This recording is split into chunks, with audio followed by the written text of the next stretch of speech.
Hello and welcome to today's webinar, Universal Plant Viewer Workflow System. My name is Daniel Dolinsky. I'm the lead business process architect with SEER Experts. So this webinar will take about 20 minutes.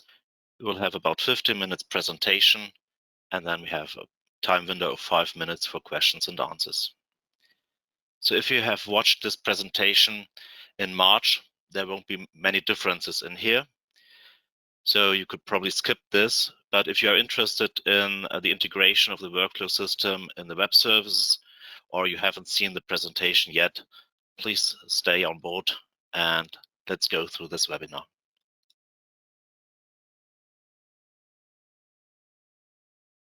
So that's the agenda for today. And I've got just one slide about the workflow system schema.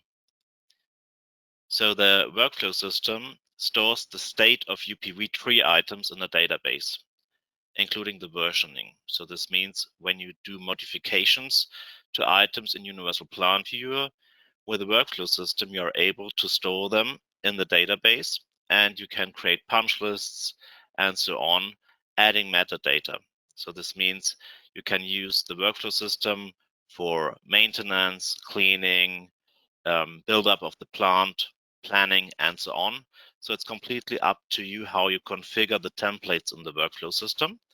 And everything you can do in the UPV can be stored there, so you get a history of the modifications. The workflow system is combined with the browser-based viewing in the UP web services.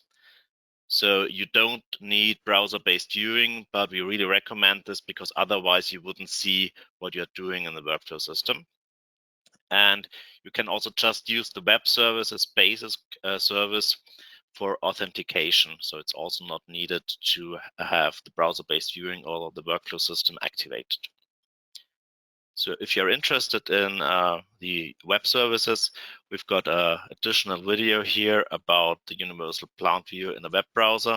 So please follow this link here in the recording of this session to have a look at the web services.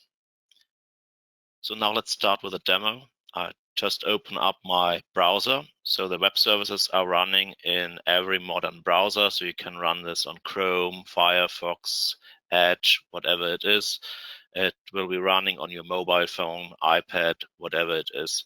So it's really just running in the browser and has a zero footprint. So we don't have to install anything on the side of the client. So everything is running from the server. So here on this server, we've got installed the web services. And as you can see, we have one area here called UPV browser and one area called workflows. So the browser shows you the available Universal Plant Viewer models. So for example, we have these 4 models in here. And if I go to the workflows, it shows me the, the standard view of the tickets that I'm allowed to see here. So I'm logged in as an admin, so I get a long list of items. And the basic workflow is that I can just create an additional ticket. So I press the plus workflow button, which allows me to create a ticket just with a name, for example. So let's call this test 1, 2, 3, 4. Then I can select the Universal Plant Viewer plant where I want to attach this ticket to. So that could be demo plant. Then I can pick a name from a drop-down list. So that's the responsible person for this ticket. So it's not necessarily the creator, it's just the person who has to work on this ticket. And from the workflow type, I can pick an item in here. So that can be user-defined. So what's in the drop-down list here is user-defined, and the properties down here are also user-defined. So if you don't need rework, but perhaps cleaning, you can create a workflow type cleaning with a lot of properties down here. So you have the possibility to add dates, drop-down list items, and text fields down here. So that's completely configurable. We'll have a look at the configuration in a couple of minutes. So now I can pick a code list value here for status. So that's of course is new. I can pick a area in the plant. Perhaps I also pick PNID, discipline piping. Then I can pick a due date from the calendar. So that could be tomorrow. And then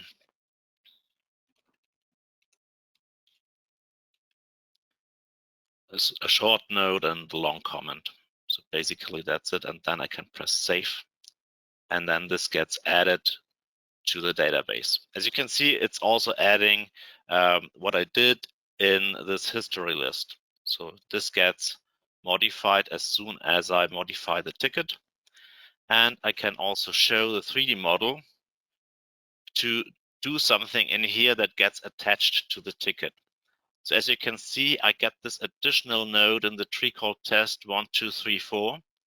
And now I can add items to this one. So for example, I can create a markup and edit the markup. So perhaps I just want to mark this over here. So whatever it is, you can do pictures, markups, you can do sketches and so on. So just add what is necessary to make the person who has to work on the ticket understand what has to be done. So just add it in here in this folder called test 1, 2, 3, 4, because that's the name of the ticket. And when you are done, so currently you see we have these little stars here. So that's a modified item. So you can just press the save button, then the stars will disappear. And as you can see down here in the history, we get the markup attached to this ticket. And then we can open up the markup to see what's going on here.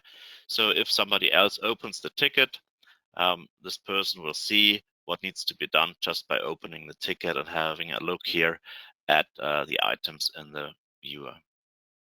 That's completely live in here, so you can really paint, save, change the items and so on. So it's really as simple as always with the Universal Plant Viewer. So it's really a live view. You can zoom in, zoom out, and you don't have to install the software on the client side. So that's rendered on the server, and it's just getting transmitted to the client. And when I do the mouse movements or I click onto something in here, the mouse click goes back to the server, and then the server renders the picture again. So that's the basic workflow. You can add the tickets, somebody is working on them. If you design the workflows, then somebody will get an email, for example, the stakeholders here in this area. And then you can also create alerts if the ticket is overdue and so on. So that's it from a user perspective. So you have the list of workflows. You can just check them by clicking on the name, and you've seen how to create the tickets. And of course, you can set filters for this. You can add or rearrange the columns and so on. And you can also export this to Excel. So if you want to create, let's say, a chart, you can easily do this with the exported Excel file. Now let's have a look at the administration features here for the Universal PlantViewer workflow system. So of course, we have to define what plants can be used. So you might have plants on this server or on other servers. So you can select the UPV models that can be associated in here. So it's just that you need to press the Create New Plant button, and then you define a name and you specify the URI to the model, and that's all. A second point here is code lists. So we will see the code lists again when we go to the templates. So code lists are just lists of strings that are attached to entry IDs. So we have a code list item ID in here, so the so-called entry ID, and we have the strings. So here ID 1 would be new, 2 is in work, and so on. Same, for example, here for task or type and so on. So the numbers here, they are unique to your project. And you're completely free in creating new code lists, adding items in here, deleting them, and so on. So it's really just a unique ID and the string that can be selected from a drop-down box. Then let's just skip the views. Let's go to templates first. So the templates are the items that you can select from the workflow type drop-down box. So for example, if we select a rework workflow, then these additional input boxes and the additional columns in the list view are generated by this XML definition. So as I said, we are here deep in the administration area, so that's nothing the standard user would do. It's just a once a setup you do once, and that's it. But for the admins, we've got an XML template. We define the fields in here. And here, for example, we can define a field called status, which picks values from a code list. And we use the code list number 1, which is the status code list, to define the values for the dropdown. Then we have an Excel template to translate this into different languages. So that's the string in the Excel template to translate this into the languages like English, German, and so on. And we can define if it's a required value, and we can also define the default value. So it will pick the unique ID 1 from the code list 1 as the standard value for the status. And that's always the same workflow in here. So you define the fields and you define the translation string, and basically that's it. So just a very short piece of XML that defines your fields for the lists, for the input forms, and so on. And these items will be automatically added to when you define them in the Excel file to the translations. So let's have a look how the translation is working. So if I go to the workflows and I pick, for example, Korean, then it's really translating everything in here where we have translations for the columns. You see that PNID, for example, stays in Latin characters, but this here gets translated into Korean and English and German. So really easy, just an Excel file where you enter the translations for the languages you will need. So it's very easy to work with a workflow system and also with the UPV browser in here in a multicultural, multi-language environment. So you can create the tickets here with a German user interface, for example, and people outside just reading this in English can also work with the tool, and it's just setting the language in here and you're done. I've skipped the views. So the views are to define what's in this drop-down box. So currently there is no view defined.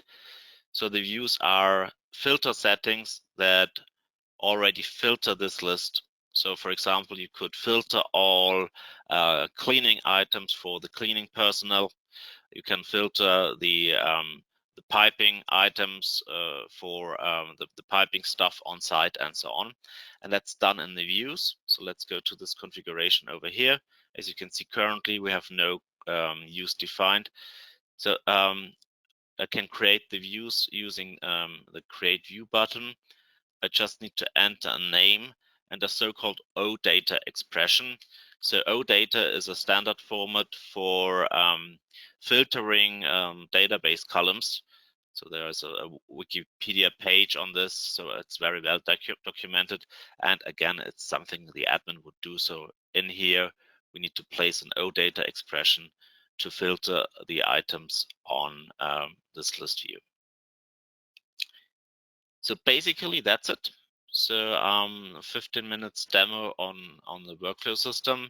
We've got this demo server up and running, and also our salespeople and resellers have installations of the UniversalPlantViewer web services up and running. So there is a server in the States, for example, So if you're interested in using these tools, you could try them out on our server. So there is no installation needed on your side. So you could just get an admin account for a test installation on our side and try this out if this is a product you're interested in.